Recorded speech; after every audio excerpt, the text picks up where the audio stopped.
오늘 본문을 가지고 부르심을 받은 공동체라는 제목으로 고린도전서 첫 시작을 함께 나누도록 하겠습니다. 바울은 2차 전도 여행을 하면서 고린도라는 지역을 방문을 합니다. 고린도. 이곳은 헬라, 다시 말해 이제 그리스 철학 또 지식 여러 가지 다양한 문화가 넘쳐나는 곳이었습니다. 특별히 우상 신전도 있는데 우상이 자그마치 12개의 신전, 12개의 신전의 우상을 각각 섬기는 거대한 신전들이 있었습니다. 고린도가 이렇게 된 이유는 물론 자생적으로 그런 문화적인 문제가 있는 것도 있지만 지역적인 이유가 좀 있습니다. 지도를 잠시 보시면 저 위쪽에 오른쪽에 고린도 지역이 있죠. 그 위에 데살로니가, 베레아, 아덴이 지금의 그리스 지역입니다. 그리스와 맞닿아 있어서 많은 그리스 철학과 그 학문, 그 수사학을 영향을 받았겠죠. 그리고 또 해상 무역에 있어서 굉장히 중요한 통로이기도 했습니다. 많은 여행자들과 상인들이 고린도를 거쳐서 그리스로 올라가거나 그리스에서 고린도를 거쳐서 이제 소아시아 쪽으로 배를 타고 가기도 한 것이죠. 그래서 많은 사람들이 오고 가다 보니까 문화적으로 굉장히 풍성하게 개방적이기도 하고 또 많은 문화가 이렇게 혼용되기도 했습니다. 문화가 많이 혼용되다 보면 여러분 좋은 것보다도 사실 안 좋은 자극적인 게 더 많이 들어오게 됩니다. 그 중에 뭐가 있냐면 성적인 문란함이 있었습니다. 고린도의 가장 큰 곳 아크로 고린도라는 곳에 아프로디테라는 여신을 섬기는 신전이 있었습니다. 그런데 이 신전에서 일하는 여사제만 1000명 가까이 되었다고 해요. 도대체 여사제가 무엇을 섬기기 위해서 그렇게 많이 신전에서 일을 했는가? 다름이 아니라 이 당시 고린도 사람들은 신과 연결되기 위해서는 여사제들과 관계를 해야 된다라고 생각을 했습니다. 그런데 여사제들이 하는 일이 뭐냐면은 많은 사람들이 와서 자기들과 관계하면서 신과 결합한다라는 의미를 가지고 있었다는 거죠. 고린도 지역에는 다분히 이런 음란한 문화가 그냥 일상이었습니다. 일상, 이상한 게 아니라 자연스러운 것으로 여겨졌다는 거죠. 그래서 고린도 사람처럼 산다라고 말하면 성적으로 방탕한 사람이다라는 똑같은 의미가 생겨날 정도였다고 합니다. 이렇게 윤리 도덕적으로 문제가 많은 지역에 가서 복음을 전한다는 것 어떨까요? 쉽지 않겠죠. 바울이 고린도에 도착하자마자 거대한 신전들을 보면서 또 너무도 서슴없이 음란한 말들과 행동들을 하는 사람들을 보면서 마음이 깜짝 놀랐을 것입니다. 그런데 바울은 사도행전 18장 11절에 보면 고린도에서 자그마치 1년 6개월을 거하면서 복음을 전하고 교회를 세우게 됩니다. 분명 마음에는 여러 가지 꺼리는 게 있고 갈등이 있고 두려움도 있었을 것입니다. 그럼에도 그가 고린도에서 사명을 1년 6개월 동안 감당할 수 있었던 이유는 바로 그곳에서 역사하시는 하나님 때문이었습니다. 하나님은 먼저 바울에게 믿음의 동역자였던 아굴라와 브리스길라 부부를 만나게 하시죠. 하나님의 역사하심은 참 절묘하십니다. 바울이 고린도에 오기 전에 미리 이 아굴라와 브리스길라 부부를 고린도에 보내십니다. 이들은 원래 천막 만드는 사람들이죠. 원래 이들은 유대인으로 로마에 살고 있었다가 당시 로마의 황제였던 글라우디우 황제가 모든 유대인들을 추방하게 됩니다. 추방을 함으로 인하여서 이 두 부부가 고린도에 와서 정착을 하고 있었던 거죠. 근데 하필 하는 일이 바울도 잘 할 수 있는 청막 만드는 일, 그리고 이 두 사람도 역시 어느 정도 신앙이 있던 사람들입니다. 그러니 먼 타국 땅에 와서 그것도 굉장히 이질적인 문화가 흥행하는 사회 속에 그래도 영적으로 교통할 수 있는 부부를 만났다는 것, 그리고 내가 비빌 수 있고 견딜 수 있는, 내가 의지할 수 있는 믿음의 부부를 만났다는 건 바울에게 큰 위로가 되었던 것이죠. 하나님이 그렇게 두 부부를 예비하셔서 바울을 만나게 하시고 바울에게 힘이 되게 하셨습니다. 그런데 또 중요한 것이 하나 있습니다. 사도행전 18장 9절에서 10절을 함께 읽어봅니다. 시작. 밤에 주께서 환상 가운데 바울에게 말씀하시되 두려워하지 말며 침묵하지 말라. 내가 너와 함께 있음에 어떤 사람도 너를 대적하여 괴롭게 할 자가 없을 것이니 이는 이 성중에 내 백성이 많음이라 하시더라. 아멘. 바울이 고린도 지역에서 회당에서 복음을 전하는데 당시 그 문화와 사회도 힘든 것이었지만 유대인들이 바울을 대적하고 비방하기 시작을 합니다.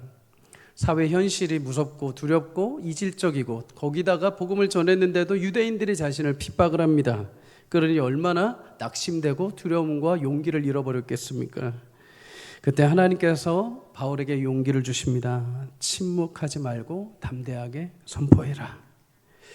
그런데 그런 와중에 하나님이 중요한 말씀을 하시죠. 이 성중에 내 백성이 많다. 여러분, 고린도는 세속적이고 문란한 도시입니다. 그런데 하나님은 그곳에서도 내 복음을 듣고 나에게 돌아올 자녀들이 많이 있다라고 말씀하신 거죠.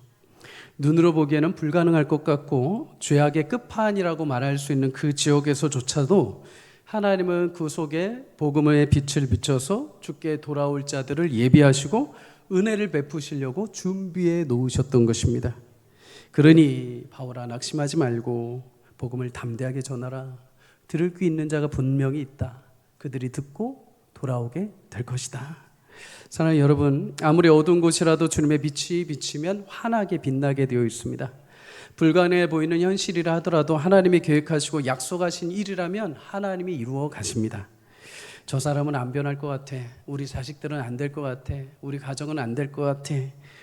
이 사회가 변할까? 우리 교회가 될까? 불가능하지 않을까? 여러분, 그러나 바울의 그 생각을 넘어서 하나님은 그곳에서조차도 타락하고 모든 음란의 도시 그 속에서조차도 회개하고 돌아올 영혼들이 있다라고 말씀을 하십니다. 여러분의 현실과 상황이 어떠하든 하나님이 예비하신 일들을 이루시고자 계획하신 것이 있다면 여러분, 믿음으로 멈추지 않고 포기하지 않고 담대히 믿음으로 그것을 붙들고 달려갈 수 있기를 주의 이름으로 축복합니다. 될까? 가능할까? 아예 아닐 것 같은데? 아니요. 하나님이 예비하시고 계획하신 일이라면, 하나님이 선포하게 하신 일이라면, 하나님께서 여러분의 손에 맡겨주신 일이라면 하나님이 그 일을 이루어 가실 것입니다. 그러니 용기를 내시고 담대하게 내게 주어진 삶의 환경 가운데 주를 바라보며 주님께서 주신 귀한 사명을 믿음으로 승리하며 달려가는 저와 여러분이 되시기를 주의 이름으로 축복합니다. 여러분, 바울은 그렇게 1년 6개월을 사역하고 예루살렘으로 돌아갑니다. 이게 2차 전도 여행을 마무리한 거죠. 이제 3차 전도 여행을 준비해서 바울이 다시 예루살렘을 출발해서 에베소에서 잠시 머뭅니다. 에베소에서 긴 시간 동안 잠깐 머물 때에 고린도로부터 들려오는 소식을 하나 듣게 됩니다. 그런데 여러분, 이때가 고린도 교회를 세운 지 한 3, 4년이 지날 때였거든요. 그러면 3, 4년 지나고 내심 무슨 마음이 있었을까요? 기대하는 마음이 있겠죠. 내가 떠난 이후에 교회가 잘 세워지기를. 정말 멋진 사람들은 뭐냐면은 내가 떠난 이유가 더 잘 되는 거.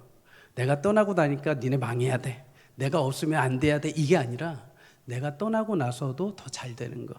내가 떠나고 나서도 내 빈자리가 티가 나지 않는 것. 여러분, 그게 진짜 교회 공동체가 되어야 될 줄 믿습니다. 여러분이 떠난 그 자리에 또 누군가가 세워지고 누군가가 더 멋지게 여러분의 사명을 이어가는 복된 교회가 되기를 주의 이름으로 축복합니다. 그런데 바울한테 들리는 소식은 사실 정반대의 소식이 들리게 됩니다. 고린도 교인들이 서로 분쟁하며 싸우고 있다는 거죠. 앞으로 나누게 되겠지만 간단하게 몇 가지를 소개하면 이렇습니다. 먼저 고린도 교회는 서로가 좋아하는 사도들을 중심으로 파가 갈려버립니다. 그래서 서로 싸우기 시작을 한 거죠. 나는 바울파다, 나는 아볼로파다, 나는 게바파다, 나는 그리스도께 속한 자다. 자신들의 인맥을 자랑하고 자신들의 파벌을 나누어서 서로 다툼을 하기 시작을 합니다. 네가 옳다, 내가 옳다. 두 번째는 음행 문제입니다. 음행이 얼마나 세속적으로 교회 안에까지 들어왔냐면 가족 가운데에서도 서로 음행을 행할 정도로 극심한 음행 문제에 시달리게 됩니다. 세 번째는 성도 간의 다툼입니다. 다툼이 있는 족족 성도들이 어떻게 하냐면 세상 법정으로 달려갑니다. 그래서 같은 성도를 서로 고발해 버리는 것이죠. 네 번째는 결혼 문제입니다. 가정과 결혼을 귀하게 여기지 않고 성적 문란함의 삶을 지속적으로 했던 거죠. 다섯 번째는 우상에게 드려진 제물입니다. 우상에게 드려진 제물을 먹어야 되냐 말아야 되냐라는 의견 때문에 서로 다툼이 일어나게 되죠. 이 외에도 바울의 사도권에 대한 분쟁, 또한 서로 교제하며 식사를 하는데 부유한 사람들이, 힘 있는 사람들이 먼저 와서 음식을 다 먹어버려서 힘이 약한 사람들, 없는 사람들이 나중에 와서 음식을 먹지 못하는 이런 일들로 인한 다툼. 또한 고린도 교회는 성령의 은사가 가득한 교회 중에 하나였습니다. 그런데 이 은사답게 하나님을 위해 사용한 게 아니라 서로의 자랑을 위해서 사용을 해버립니다. 자신의 은사만이 중요하다고, 내가 하는 게 중요하다고, 나의 능력만이 중요하다고 서로 은사 다툼이 벌어지게 됩니다. 마지막으로 부활에 대한 문제가 발생합니다. 부활이 이미 지나갔다고 주장하는 사람들이 생겨난 거죠. 그런데 여러분, 예수님의 부활과 더불어 주님 다시 오시는 그날 우리가 영원한 부활의 몸체로 다시 살아나게 될 거라는 약속을 믿지 못한다면 기독교 신앙의 가장 중요한 것을 놓치게 되는 것이죠. 고린도 교회는 이런 다양한 은사 그리고 지식, 지혜가 넘쳤지만 그에 반해서 신앙은 여전히 영적으로 미성숙하여 서로 신령한 상태가 되지 못하고 다툼과 파벌과 문제가 일어나게 됩니다. 그래서 분쟁이 가득했죠. 다양한 문제와 잘못된 신앙을 들으면서 바울은 성령의 은혜의 감동을 따라서 이제 고린도 교회를 향해서 바르게 신앙을 다시 정교하게 잡아주기 위하여 하나님 말씀을 기록하여 서신을 보내게 된 것입니다. 여러분, 고린도 교회의 문제는 비단 고린도 교회만의 문제는 아닐 것입니다. 지금도 여전히 이 시대 가운데 이런 일들은 교회들 가운데 분명히 일어나고 있습니다. 지상의 교회는 천상의 교회, 다시 말해 주님이 예비하시고 주님이 곧 오게 하실 그 영광스러운 완전하신 교회와는 다릅니다. 그래서 연약하죠. 부족합니다. 그래서 우리 지상의 교회는 해야 할 일이 뭐냐면 항상 우리의 기존과 분별하는 방법을 하나님 말씀 가운데 배워야 됩니다. 시대와 상황을 초월하는 불별하시는 영원하신 복음의 말씀이 고린도 교회를 깨웠던 것처럼 이 시대 교회도 많은 문제와 어려움이 있지만 주의 말씀으로 깨어나게 하시고 영적으로 건강하게 성장하게 하실 것입니다. 그렇게 하여 지상의 교회는 연약하지만 그럼에도 주님 오실 그날 완성되실 그 영광스러운 교회의 거룩한 그림자로서 하나님이 아름답게 승리하게 하십니다. 그러니 우리 교회의 연약함 가운데서도 하나님 말씀을 통해 배우고 성장하고 성숙해가는 축복이 있기를 주의 이름으로 소망합니다. 그래서 여러분, 교회를 향해서 어떻게 보면 신약에 있는 많은 서신들을 계속 우리가 나누다 보면 교회가 무엇이고 성도가 어떻게 신앙생활을 해야 하는지 우리에게 계속해서 말씀으로 다가오십니다. 그럴 때마다 나는 아니야, 나는 달라 이렇게 생각하는 것이 아니라 하나님이 오늘도 나를 정교하게 다시 만지시고 나를 새롭게 하시고 우리 교회를 건강한 교회론 가운데 세워가신다는 확신과 믿음을 가지고 그 말씀으로 우리의 방향을 돌리고 교회의 방향과 목적을 돌려 거룩한 하나님의 교회로 세워져가는 축복이 있기를 주의 이름으로 간절히 소망합니다. 고린도전서 1장 1절에 3절을 우리 다시 한번 읽어보겠습니다. 시작. 하나님의 뜻을 따라 그리스도 예수의 사도로 부르심을 받은 바울과 형제 소스데네는 고린도에 있는 하나님의 교회 곧 그리스도 예수 안에서 거룩하여지고 성도라 부르심을 받은 자들과 또 각처에서 우리 주 곧 그들과 우리 주 되신 예수 그리스도의 이름을 부르는 모든 자들에게 하나님 우리 아버지와 주 예수 그리스도로부터 은혜와 평강이 있기를 원하노라. 아멘. 바울은 이제 첫 시작을 합니다. 그런데 첫 시작 서문을 쓰면서 고린도 교회에 문안 인사를 하죠. 이 짧은 인사 가운데 우리는 사명자와 교회의 정체성을 한 번에 볼 수 있습니다. 여러분, 교회는 오직 하나님의 부르심을 받은 자들의 공동체라는 사실을 기억하기를 바랍니다. 먼저 바울을 봅니다. 그는 1절에 하나님의 뜻을 따라 그리스도 예수의 사도로 부름받은 바울이다 이렇게 자신을 고백합니다. 바울은 종종 자신의 사도성에 대한 변증을 해야 할 때가 있었습니다. 사도라는 이 단어의 뜻은 보냄을 받은 자라는 뜻이죠. 보냄을 받았을 때 단순히 그냥 전하라는 메시지만 가지고 가는 것이 아니라 보내시는 자의 전권을 다 위임받아서 가는 것입니다. 특사로 보내어지는 거죠. 바울은 예수님의 12제자 중에 가룟 유다를 빼고 11명의 제자들과 함께 바울은 추가로 사도라고 부름을 받습니다. 그런데 당시 사람들이 이 바울의 사도의 호칭을 싫어했던 사람들이 있습니다. 바울을 반대했던 사람들, 바울의 가르침을 싫어하고 그의 신분을 싫어하고 그의 사도성을 의심하는 자들이 계속해서 딴지를 거는 거죠. 너는 예수님을 만나지도 않았고 예수님이 너를 보내시지도 않았다라면서 그가 가지고 있는 사도성과 그가 전하는 복음까지도 모두 훼손하려고 했습니다. 그래서 바울은 자신이 전한 복음이 훼손되지 않도록 자신의 사도성을 계속 입증해야 했습니다. 당시 사도가 되는 기준은 3가지가 있습니다. 첫째는 부활의 예수님을 만났는가, 둘째는 예수님이 보내셨는가, 세 번째는 사도적 표적과 열매가 있는가. 그리고 여기에 굳이 한 가지를 더 넣자면 바르게 복음을 증거했는가. 사도행전 9장에 보면 바울은 다메섹 도상에서 찬란한 빛 가운데 예수님이 찾아오셔서 만납니다. 그가 엎드려 있을 때 사도행전 9장 5절에 예수님은 나는 내가 박해하는 예수다라고 분명히 자신을 드러내주십니다. 예수님을 만난 것이죠. 부활의 예수님은 바울을 만나고 나서 사도행전 9장 15절에 내가 이를 이방과 임금들과 이스라엘 자손들에게 전하기 위하여 택한 나의 그릇이다라고 말씀하십니다. 바울을 구원으로 불러주신 것뿐만 아니라 그를 이방의 사도로 보내시려고 계획해 놓으신 거죠. 이방의 복음자로 그가 복음을 전할 때 여러분 어떤 일이 발생합니까?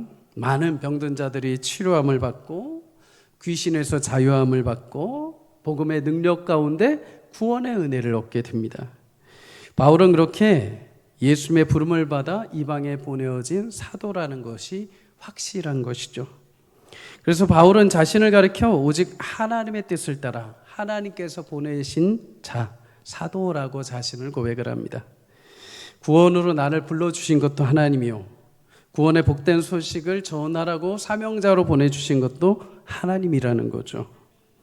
바울을 향한 이 부르심은 바울만이 아닙니다. 교회와 성도 여러분도 마찬가지입니다. 2절에 이렇게 말하죠.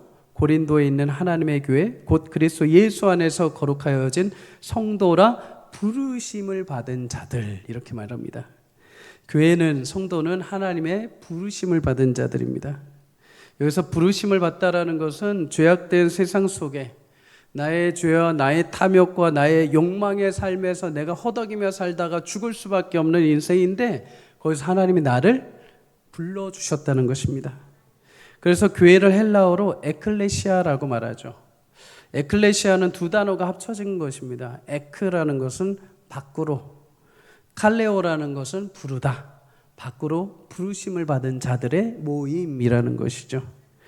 죄와 사망의 그 모든 죽음의 위협 가운데 건져주셔서 하나님이 우리를 불러주셨습니다. 그런데 여러분, 이렇게 불러주실 때 어떻게 부르셨을까요? 어이, 거기 거기 너 좀 안경 쓰고 거기 좀 이렇게 이렇게 하네, 나와. 이게 아니라 하나님은 우리를 지명하여 부르셨다라고 말합니다. 이사야 43장 1절에 내가 너를 구속하고 내가 너를 지명하여 불렀나니 너는 내 것이다. 전에는 세상 속에 버림받은 자로 살던 나를 하나님이 나를 아시고 나를 택하시고 나의 이름까지도 아시고 나를 구별하여서 하나님의 거룩한 자녀로 나를 택하여 건져내 주신 것, 그것이 바로 교회요 성도인 것입니다. 그래서 부름받은 자들을 가리켜서 우리는 거룩할 성, 무리도해서 거룩한 자들의 무리라고 해서 성도라고 말하는 거죠. 사랑하는 여러분, 내가 성도로 교회로 모이는 것은 나를 택하시고 불러주신 하나님의 전적인 은혜임을 기억하기를 바랍니다. 그리고 이 부르심은 거룩함으로의 부르심입니다. 단순히 그냥 불렀으니까 그냥 이 자리에서 가만히 있는 게 아니라 거룩함으로 부르심을 받았대요. 하나님 말씀하시죠. 내가 거룩하니 너희도 거룩하라. 물론 이 거룩함은 겉으로 우리가 죄를 안 짓고 깨끗하게 어떤 행위적인 거룩도 있지만 거룩하신 하나님과 함께 교제하고 동행하며 하나님의 구원의 은혜를 누리도록 하나님이 초청해 주신 것입니다. 그 은혜는 예수 그리스도 안에서만 누릴 수 있습니다. 예수의 말씀과 삶을 따라 살면서 우리는 하나님의 역사, 하나님의 은혜를 누리게 됩니다. 동시에 하나님은 성도에게 그의 사명으로 불러주셨습니다. 하나님은 바울을 먼저 사명자로 부르지 않으셨습니다, 여러분. 하나님은 먼저 자신의 백성, 자신의 자녀로 불러주셨습니다. 그리고 그 자녀 삼아주신 바울을 이제 이방의 복음 전파자, 사명자로 또 보내신 거죠. 우리도 마찬가지입니다. 내가 주님을 위해서 무엇인가 하기 전에 먼저 주님이 나를 사랑하시고 나를 찾아오셔서 나를 구원해 주셨다는 은혜를 기억하기를 바랍니다. 그리고 그 은혜 가운데 하나님은 이제 하나님 나라와 역사를 위해서 성도를 각각의 은사와 은혜대로 보내십니다. 그 사명의 자리는 다 다르죠.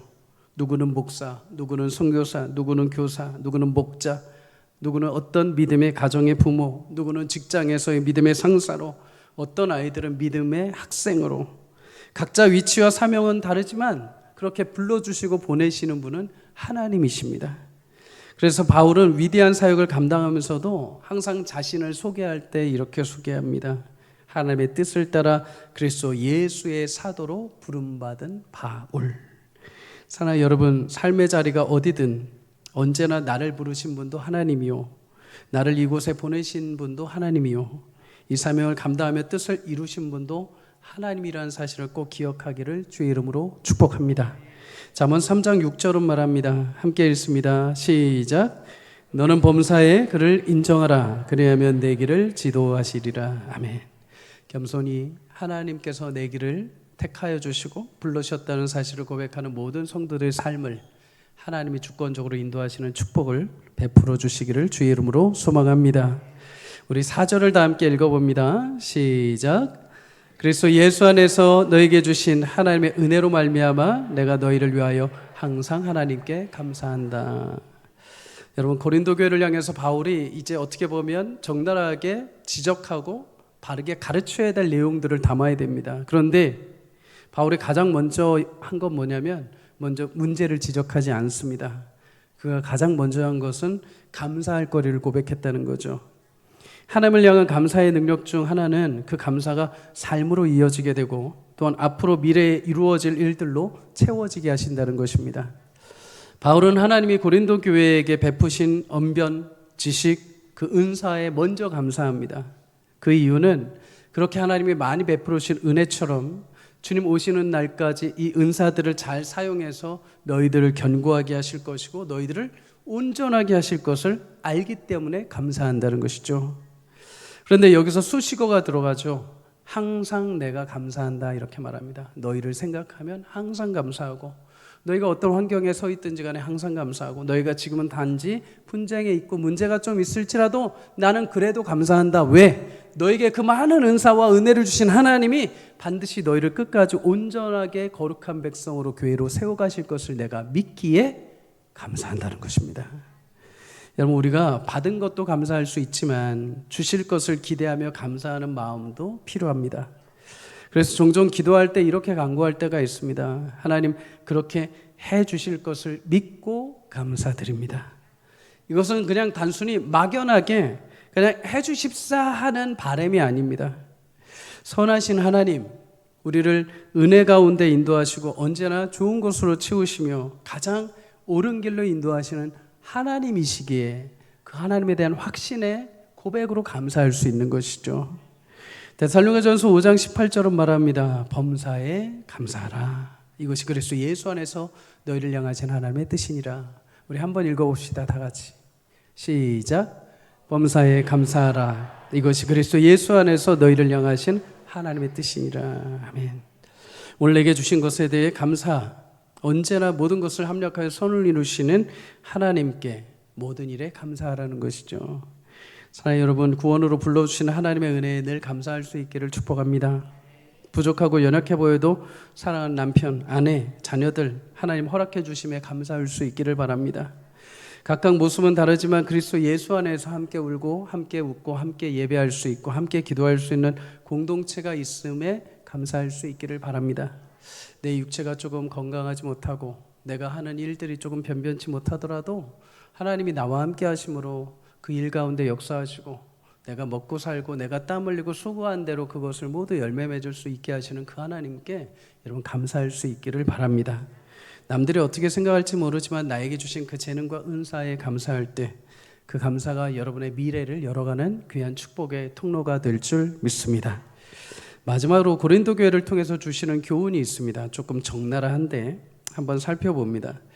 5절에서 6절에 보면 하나님은 고린도 교회에 많은 것을 주셨습니다. 모든 언변, 말하는 솜씨, 모든 지식, 모든 은사를 어떻게 주셨냐면 풍족하게 주셨다라고 합니다. 적은 게 아니라 차고 넘치게 주셨다는 거죠. 하나님은 여러분 교회를 통해서 일하십니다. 그러기 위해서 하나님은 교회에게 다양한 은사와 능력을 베풀어 주십니다. 그리고 이 모든 은사와 지식, 이 모든 것을 제대로 사용할 때 하나님의 교회는 건강하게 성장을 할 수가 있습니다.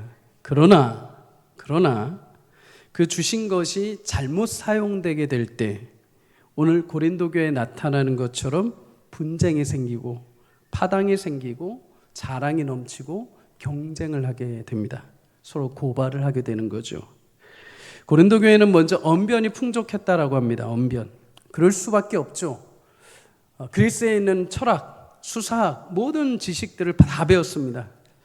그러니 당연히 말솜씨가 뛰어났을 것입니다.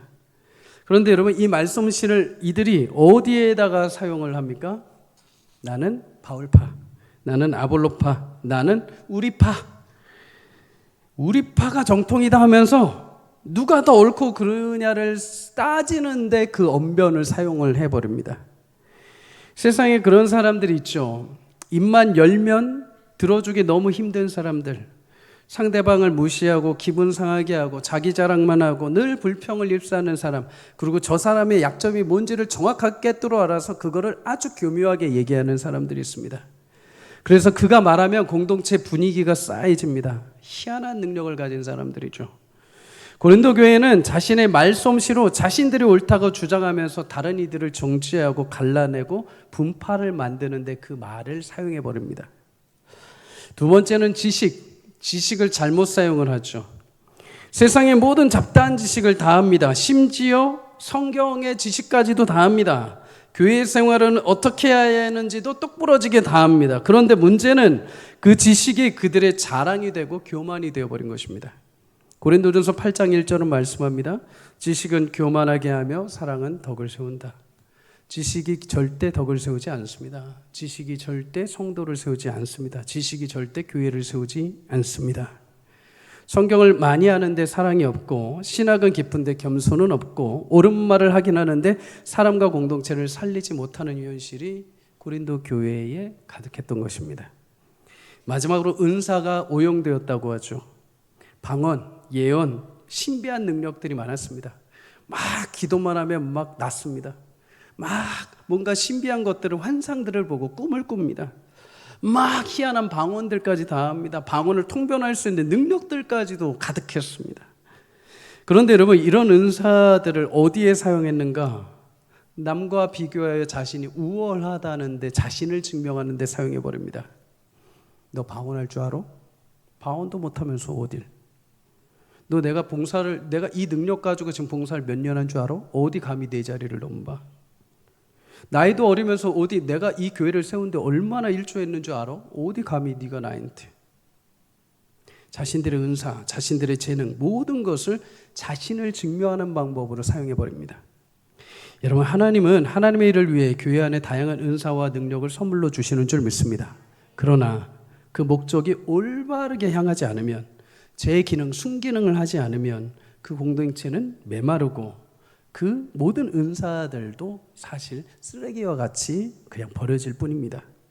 그렇다면 하나님이 우리에게 주신 이 풍족한 은사들을 어떻게 해야 될까요? 어떻게 하는 것이 잘 사용하는 것일까요? 오늘 두 가지가 있습니다. 첫째는 이런 모든 은사를 통해 예수님의 증거가 드러나기를 주의 이름으로 축복합니다. 오늘 6절에 이렇게 말합니다. 그리스도의 증거가 너희 중에 견고하게 되고, 너에게 하나님이 언변을, 너에게 지식을, 너에게 은사를 주셨는데 그것을 통해서 그리스도의 증거가 너희 중에 견고하게 되게 하라라는 것입니다. 너에게 언변과 지식, 은사, 풍족함을 주신 이유는 그 모든 것들을 통하여서 오직 그리스도가 증거되게 하라는 거죠. 여러분에게 주신 모든 재능과 능력 주님을 드러나는 데 사용되기를 주의 이름으로 축복합니다. 언변도 지식도 은사도 예수님을 드러내는 데 사용되지 않으면 결국 나를 중심으로 향하게 되어 있습니다. 예수님을 향하든지 나를 향하든지 둘 중에 하나가 되게 되어 있습니다. 말은 그 사람의 마음에 있는 것을 음성으로 나타내는 거죠.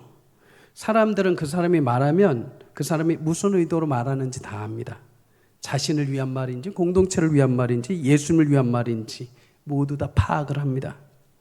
자신을 위한 말은 논쟁이 되고 파당이 되고 정죄가 되고 비난이 됩니다. 우월감이 됩니다. 그러나 예수님을 위한 말은 위로가 되고 사랑이 되고 정죄가 아닌 회복이 됩니다. 저 사람 말 잘해 라고 듣기보다 저 사람 말을 들으면 예수님 만난 사람 같아 라는 이야기들이 여러분에게 넘쳐나기를 주의 이름으로 축복합니다. 옳은 말보다 살리는 말, 이기는 말보다 세우는 말, 자신을 과시하는 말보다 예수님 앞에 늘 겸손한 말이 여러분 우리 입술 가운데 넘쳐나기를 소망합니다. 지식도 그렇죠. 성경과 신학에 대한 지식은 하나님이 나에게 자신을 알려주시는 고귀한 은혜의 통로입니다. 예수님을 정말 많이 아는 사람, 정말 깊이 예수님 가운데 거하는 사람들은 공통점이 있습니다. 그게 뭐냐면 자신의 부족함과 연약함을 압니다. 예수님의 귀하신 은혜를 안다면 자신이 얼마나 처절하고 못된 인간인지, 얼마나 이기적이고 얼마나 탐욕적이고 얼마나 불쌍한 존재인지를 예수님 만나면서 자신을 처절하게 보게 됩니다. 그래서 주님을 알면 알수록 어떻게 되는지 아십니까? 겸손해집니다. 신앙생활을 오래오래 하면 할수록 겸손해집니다. 훈련을 많이 받으면 받을수록 내가 이거 훈련했고 저거 훈련했고가 아니라 더 겸손해집니다. 하나님의 그 위대하심을 알아가면 알아갈수록 내 안에 있는 죄악들과 나의 본성과 더러움들이 들춰나면서 하나님 앞에 나는 쓸모없고 나설 수 없는 자라는 것을 처절하게 깨닫는 거죠. 하나님은 은혜에 그저 감사함으로 자신을 겸손하게 나타낼 수밖에 없는 것입니다. 그래서 참된 성도는 교만한 자가 있을 수 없습니다. 진짜 예수님 만난 자들 교만하지 않습니다. 늘 그 주님의 십자가 앞에 자신을 비추면 늘 겸손할 수밖에 없습니다. 내가 다 알고 있는 지식이 무엇인가를 그래서 판단하는 도구가 되는 것이 아니라 긍휼을 베푸는 지혜로 작용을 하게 됩니다. 힘들고 어려워하는 사람들을 향해서 내가 알고 있는 지식으로 자라는 게 아니라 아니야, 그거는 하나님이 너에게 이렇게 하시려고, 하나님이 이런 위로를 주시려고 이렇게 행하시려고 하시는 거야. 그러니 괜찮아 하면서 긍휼의 지식으로 바뀌는 것이죠. 하나님이 주신 신령한 지혜와 지식으로 타인에게 비밀한 은혜를 알려주는 거죠. 내가 기도하고 내가 하나님 주신 마음으로 봤을 때 괜찮아, 그건 이런 거고 이렇게 하면 될 거야, 걱정하지 마 하면서 그 사람을 살리는 지식이 되는 것입니다. 여러분, 은사도 동일하죠. 참된 성령의 은사는 자연스럽게 나를 감싸고 주님의 은혜가 드러나게 하십니다. 여러분, 은사 자체가 성령이 주시는 것입니다. 성령이 선물로 주시는 거죠. 그 은사를 통해서 성령이 일하시기 시작을 합니다. 성령의 역사가 일어나는 거죠. 내가 굳이 주님을 드러내려고 막 안 해도 그 성령의 은사를 통해서 내가 그 성령의 인도하심을 따라 섬기면 자연스럽게 예수님의 향기가 나고 자연스럽게 예수의 은혜가 드러나게 되어 있습니다. 그런데 여기서 내가 드러나려고 할 때부터 성령님은 이제 그때서부터 손을 떼기 시작을 하십니다. 똑같은 일인데도 불구하고 성령이 하시면은 거기에 성령의 향기가 드러납니다. 그런데 똑같은 일인데 내가 앞서기 시작을 하면 그때부터 성령은 손을 떼버리십니다. 영광스러운 성령의 역사가 내가 침범하게 되면, 내가 주도하게 되면 그때부터 성령의 역사는 사라지게 되십니다. 하나님은 그의 영광을 그 누구에게도 나누지 아니하십니다. 하나님 그 역사를 누구에게도 허락하지 않으십니다. 온전히 자신이 가지시고 자신이 주도하시고 자신이 역사해 가십니다. 그런데 그것을 내가 이끌어가고 내가 드러나려고 하면 그때서부터 하나님 그것을 손을 떼버리시는 거죠. 분명 섬기고 일은 하는데 그 가운데 기쁨이 없습니다. 감사도 없고 공동체가 행복하지 않습니다. 하나 되지도 않고 분열되고 분파가 되고 서로 다툼이 일어납니다. 그게 어디에 일어나고 있습니까? 고린도 교회에 일어나고 있습니다. 사랑하는 여러분, 남들보다 마음솜씨가 탁월하십니까? 혹은 다른 이들보다 성경과 교회와 하나님에 대한 지식이 많으십니까? 남들보다 탁월한 은사가 많으십니까? 그렇다면 그 모든 것이 하나님이 값없이 나에게 주신 선물인 것을 늘 기억하기를 주의 이름으로 축복합니다. 그것을 사용하게 될 때 내가 아니라 하나님이 드러나도록, 내가 아니라 다른 사람이 살 수 있도록 그렇게 여러분 많은 이들을 위해서 사용하시기를 주의 이름으로 간절히 축복합니다. 두 번째는 그렇게 주신 은사들은 예수님과 교제하도록 주신 것입니다. 오늘 9절을 함께 읽어봅니다. 시작. 너희를 불러 그의 아들 예수 그리스도 우리 주와 더불어 교제하게 하시는 하나님은 미쁘시도다. 아멘. 너희가 그렇게 많은 은사를 주신 이유 중에 하나는 뭐냐면 너희를 예수님과 함께 교제하게 하시려고 한다라고 말씀합니다. 여러분, 은사보다 더 중요한 것, 사역보다 더 중요한 것은 내가 예수님과 친밀한 시간입니다. 예수님과 관계하는 시간입니다. 여러분의 입술이 먼저 하나님을 향한 찬송과 기도의 입술이 되시기를 주의 이름으로 축복합니다. 진정한 지식은 하나님에 대해서 아는 것이 아니라 하나님을 아는 것입니다. 하나님이 지금 상황과 환경 가운데 내 삶을 인도하시는데 그 영적인 섭리와 역사를 볼 수 있는 지식과 지혜가 필요합니다. 그 지혜는 내가 관계할 때, 하나님과 관계할 때 하나님이 부어주시는 것입니다. 그것을 통달한 사람은 신앙의 기쁨과 하나님의 기쁘신 뜻 가운데 안위할 수 있고 평강을 누릴 수 있는 것이죠.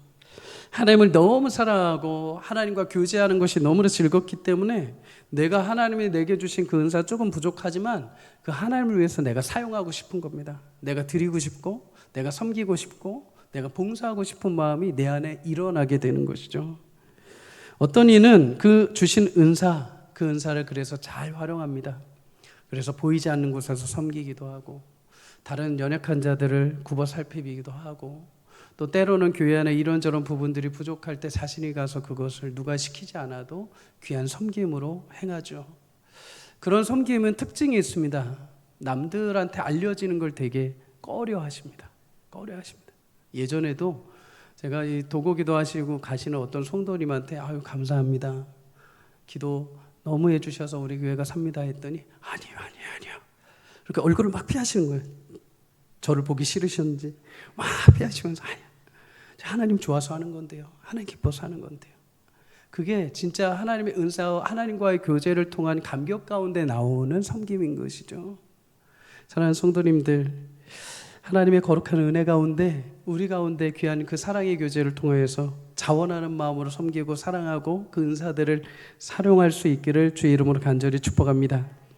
어떤 이들은 그럼에도 불구하고 이 은사들을 계급장처럼 사용하는 사람들이 있습니다. 예전에 어떤 제가 섬기던 교회에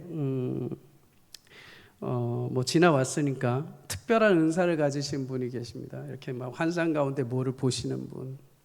근데 이렇게 은사가 독특하신 분들의 특징은 뭐냐면은 질서가 없습니다. 질서.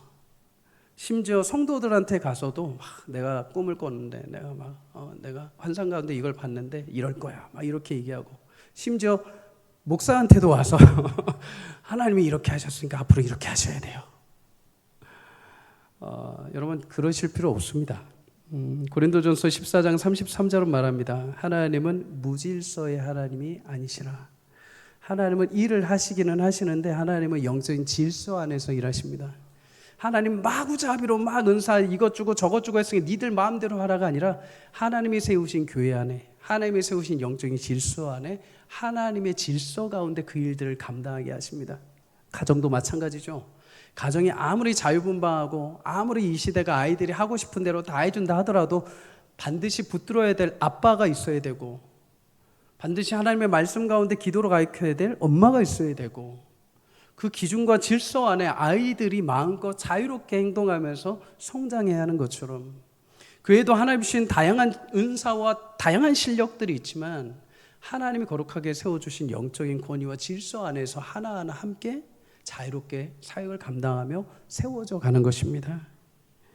여러분 하나님을 깊이 만난 사람은 그런 은사, 그런 받은 사랑들을 더욱 겸손하게 그 질서 안에서 그 일들을 감당해 갑니다. 그 무엇보다 성경은 그런 많은 은사를 사모하되 무엇을 가장 더 사모하라고 해야 할까요? 우리가 잘 아는 고린도전서 13장 1절에 3절을 함께 읽어보도록 합니다. 혹시 303 우리 가족들은 다 아시는 말씀입니까? 눈을 감으시고 모처럼 틀려도 괜찮으니 벌써 기억 가물가물하시죠? 저도 오늘 외우는데 가물가물하더라고요. 다시 하나님 말씀 한번 읽어보도록 하겠습니다. 고린도전서 13장 1절 3절 시작.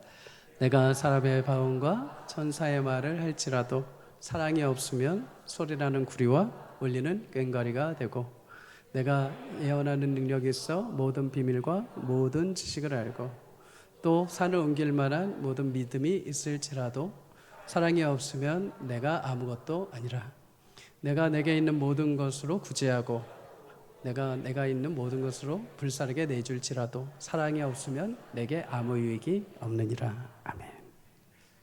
내가 아무리 천상의 언어를 하고 비밀을 말하고 놀라운 은사들을 아무리 많이 가지고 있어서 교회 안에서 이것저것 하고 남들을 구제하고 인정해주는 자리에 앉다 하더라도 사랑이 없이 그것을 하고 있다면 그것은 아무것도 아니고 아무 유익이 없다.